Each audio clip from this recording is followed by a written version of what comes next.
Hello, hello, Vaughn here with Spirit of Health. We are going to be talking about bone broth soup today, and we're going to be talking about what you add to your soup for maximum health benefits, and specifically we're going to go over all the powerhouse fermented foods that you can add to your soups. Now this is going to benefit anyone who loves soups and loves fermented foods, but more specifically this is GAPS diet. And GAPS diet, gut and psychology syndrome, the first stages 1 and 2 is kind of what we're going to go over here, where stage 1 is just bone broth soups, adding in these powerful fermented foods, and stage 2 we're going to show you a couple of things that you're going to add in as well. So let's get started. What you want to add is you want to add fermented foods. Now we have fermented vegetable foods and we have fermented dairy foods, and we're really just starting with the juices, the liquids to begin with. None of the fibrous vegetables or anything quite yet.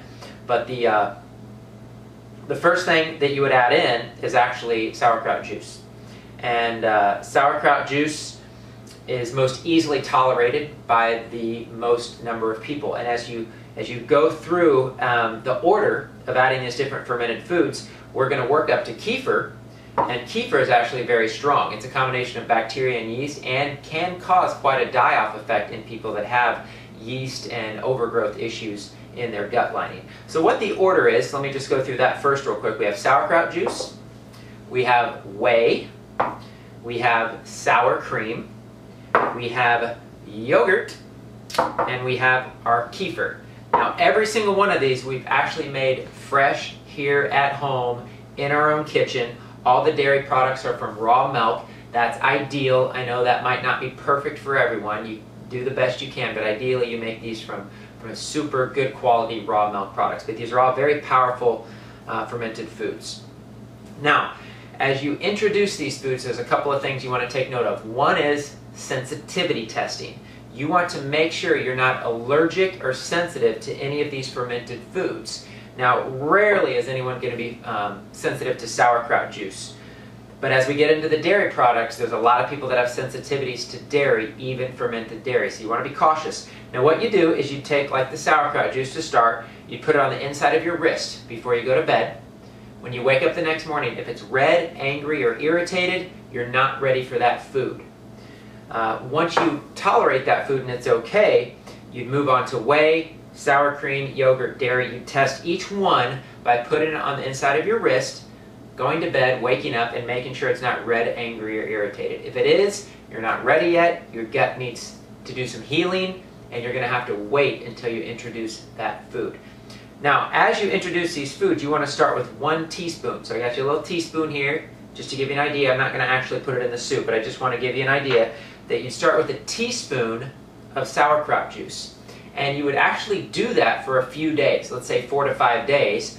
And then you could go to 2 teaspoons and 3 teaspoons. So you could double it and triple it, and you can actually work up to about a half a cup or more per day. Now again, sauerkraut juice is most easily tolerated, so once you work up to a half a cup of sauerkraut juice, you're getting a lot of good healthy fermented bacteria, and a lot of healing is going to start to occur. And it might be a good idea to work up to that before you start introducing the dairy products especially. So then we'd go to whey, and again sour cream, yogurt, kefir, and you'd introduce them one at a time, and you'd make sure you're not sensitive to them at all. And what you would do is you'd start with a teaspoon on each one of these. You start with a teaspoon and slowly work your way up. Now of course you're not going to do a half a cup of each of these every single day, but what you can do is the ultimate goal is to introduce all of them at some point, because they all have different types of living organisms, different types of bacteria that's going to help your gut and your immune system in different ways. So ultimately the goal would be to do about a half a cup or a cup, somewhere between a half a cup and a cup total of fermented foods every single day, of a combination of these powerful fermented foods every single day. Now when you add these to the soup, what you really want to do is you want the soup to be kind of cooled. So you're going to probably heat up your soup, but you want it to cool to, say, body temperature or finger temperature, because remember, these are living organisms in here, and you don't want to kill them with heat. So you want to put this in warm soup, and then you want to consume your soup with the fermented foods added to the soup. It's just an easy way to digest them and get them into your system.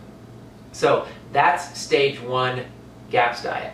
Now when we move on to stage 2 of the GAPS diet, we're going to add 2 basic things in for stage 2. One is ghee. Now this is a store-bought ghee, but it's from grass-fed cows, and it's the best quality that you can find in the store. And actually it's a very deep, rich yellow. It's a very good quality ghee. And ideally, of course, we would make our own ghee at home. We just didn't have any made at this exact moment in time. So ghee, you'd start with a teaspoon a day. And again, on that you can work up as well to as much as a teaspoon to every bowl of soup that you eat. Now the eggs, big fan of eggs, especially when it comes to the GAPS diet. Very, very powerful nutrition. Forget everything you've heard about how eggs are bad for you, how you should eat the white or the yolk, or that they affect the heart or heart disease or cholesterol. That's all a myth. That is bad, faulty science. Eggs are actually one of the most perfect foods that exist in the entire world. Where all the nutrition is in the egg yolks. Not that the egg white's horrible, but most people have an intolerance or allergies to eggs. It's usually the egg white, not the yolk, and all the nutrition's in the yolk.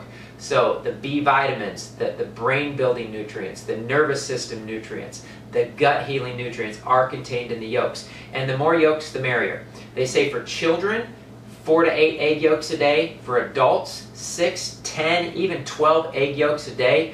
The more egg yolks you can do, I'm telling you, the faster your body's going to heal. It's a powerhouse of nutrition. So what we're going to do in stage 2 of the GAPS diet is the focus is really just on the egg yolk. So what I'm going to do is I'm going to just crack this, and I'm just going to separate the white from the yolk. I'm just going to let that white fall out of there, and that's pretty much gone. I'm going to add the egg yolk into the soup here, and just kind of mix it in. It'll kind of slightly dissolve in there and slightly cook because it's a warm soup.